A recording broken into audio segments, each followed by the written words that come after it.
Uy. Uy, gumising ka na. Oo. Kukunin ko lang sana yung bayad mo sa akin eh. Ano? Kala ko akin ka lang. Sabi mo kagabi, sa'yo lang ako. Putik naman neto. Kala ko forever true love na. Ano ka ba? Walang ganon. Walang permanente sa mundo. Lahat nagbabago. Kaya akin na nga yung bayad ko, dali. Oh. Sige na, alis na ako. Uy. Pahingin naman ako ng kiss.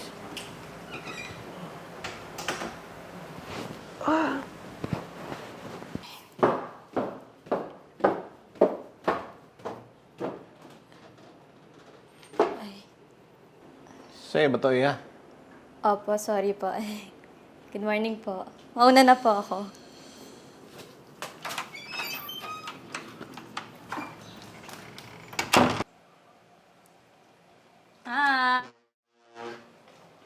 Ma, eto po yung gamot nyo. Sorry kung medyo na-late ako, ma. Ay, lagpas na ata sa oras na pag-inom mo ng gamot. Okay lang, anak. At makakainom pa rin ako ng gamot. Ma, huwag ka mag-alala. Kasi nakakaipon na ako ng pera para pang ospital mo. Mm.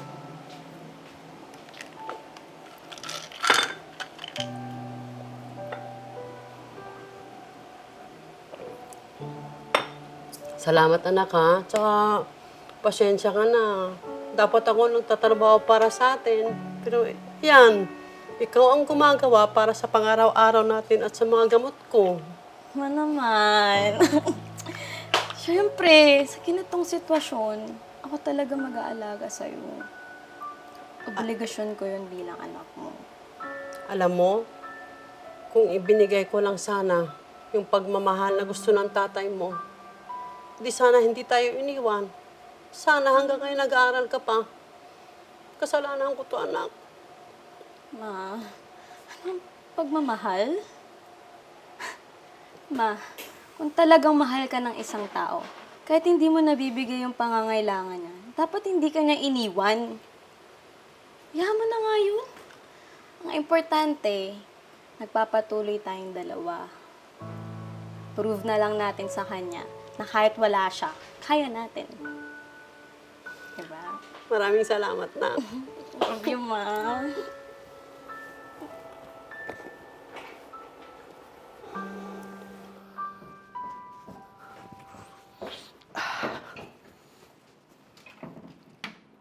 Sige lang. Subukan mong lumabas sa pinto na yan. Then what? Ano, Dad?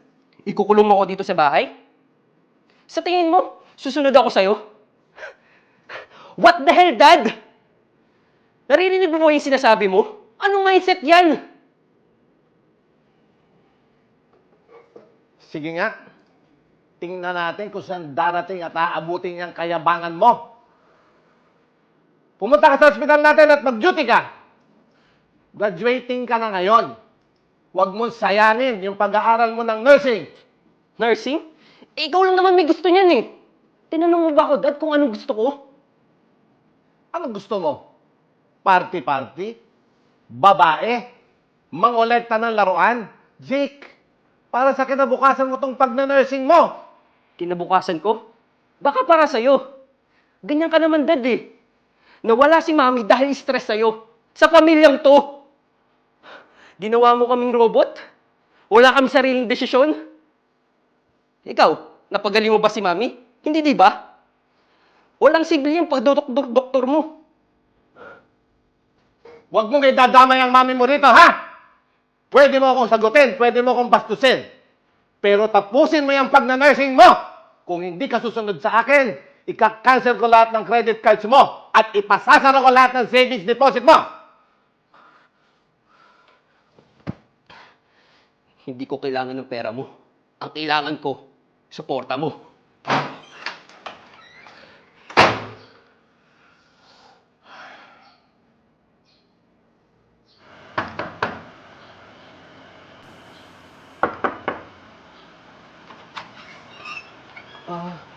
Victoria? Anong nangyayari sa'yo? Bakit nandito ka? Sir Jake, pasensya na po Pero kailangan ko po kasi ng pera. Pwede po ba dito ako ulit? Wait Sige, tara.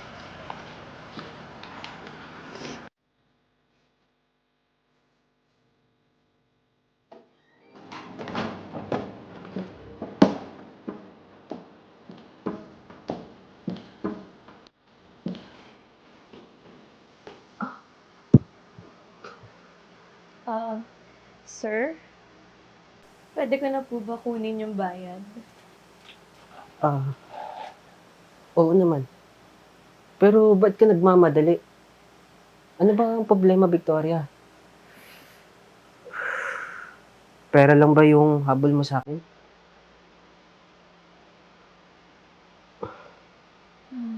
Salamat Pasensya ka na. Kailangan ko kasi dalhin sa hospital ng mama ko. Una na po ako.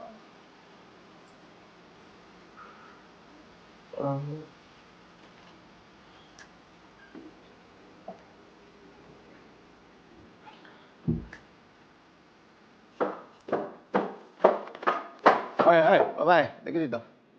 Halika dito. Mag-usap tayo. Ito na ang huling pagkakataong makikita ko yung pagmumukha mo dito sa pamamahay ko.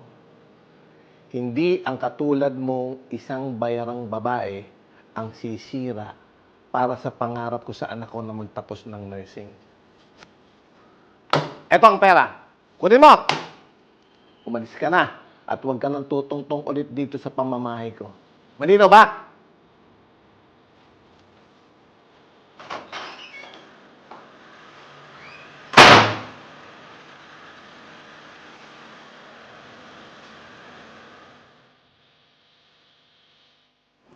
Anak, sabi ko naman sa'yo, sana hindi mo na ako dinala dito.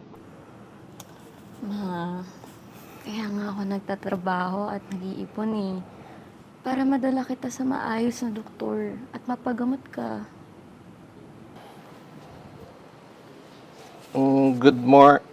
Good. Ivan? Sherilyn? Ikaw pala yan. Kumusta ka na? Anak mo ba yung babaeng yan? Oo. Nag-iisang anak namin ni Rigor. Ginagawa mo ba yung trabaho mo dahil dito?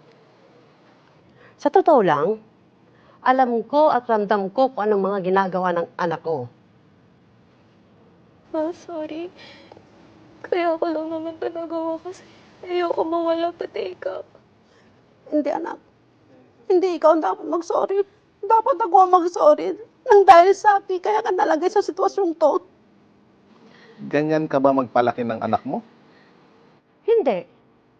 Walang magulang na maglalagay sa alanganin ng anak nila. Alam mo, kung ano ang pinagsisihan ko, yung piliin kita. Kaya kami nagkahiwalay ni Rigor. Tama na po. Bakit, Ivan? Paano ka ba pinalaki ng magulang mo? Oo nga pala. Sila pala ang nagdidesisyon sa'yo. Wala kang sariling desisyon sa sarili mo. Bakit? Yung pagdudoktor mo, masaya ka ba? Yung kayo ng asawa mo, sumaya ka ba? Yung ginagawa ng anak ko, pagmamahal ang tawag yun. Dinidikta ng puso, hindi dinidikta ng magulang.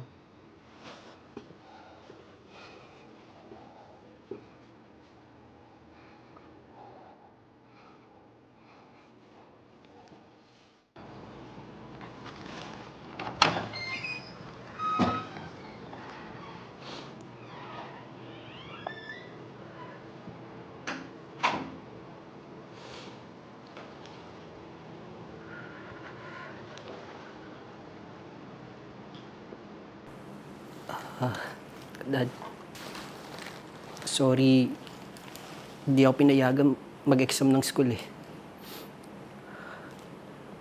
Okay lang yan, anak. Humingi ako ng paumanhin sa'yo kasi pinilit kita sa mga bagay na ayaw mong gawin at hindi mo gusto. Alam mo, naiintindihan kita. At gusto kong sabihin sa'yo, anak, proud ako sa'yo. Na-realize ko, hindi mo dapat maranasan yung mga hirap at pasakit na naranasan ko nun. Thank you, Dad. Naiintindihan mo na ako. Oo, anak. Nga pala, si Victoria? Si Victoria ba yung kasama mo noon? Opo. Alam mo, gusto ko siya. Alam mo, sinuhulan ko siya ng pera. Pero hindi niya tinanggap. Oh. Nga pala. Nga pala, anak. May regalo ako sa'yo. Sana magustuhan mo. Ingatan mo rin siya tulad ng mga pag-iingat mo sa mga bagay na gusto mo. Thank you, Dad. Ang mahal na ito, ah. Kasi 100K ito, ah. Kasi mahal kita. Thank you, Dad.